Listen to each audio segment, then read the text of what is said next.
Guys ഇത് നമ്മളെ മഹീന്ദ്രൻ്റെ ഒരു 424 ആണോ വെച്ചല്ല ആണ്. മഹീന്ദ്രൻ്റെ ഒരു 424 ജീപ്പാണ് നമ്മളിവിടെ കാണുന്നത്. ഇത് ഇത്ര മോഡലാണ് എനിക്കൊന്നും അറിയില്ല. മഹീന്ദ്ര ആണ്.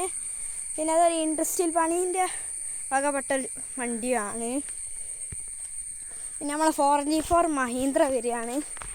പിന്നെ ഉള്ളത്തെ സൗകര്യങ്ങൾ സ്റ്റീരിങ് ആൻഡ് മഹീന്ദ്ര.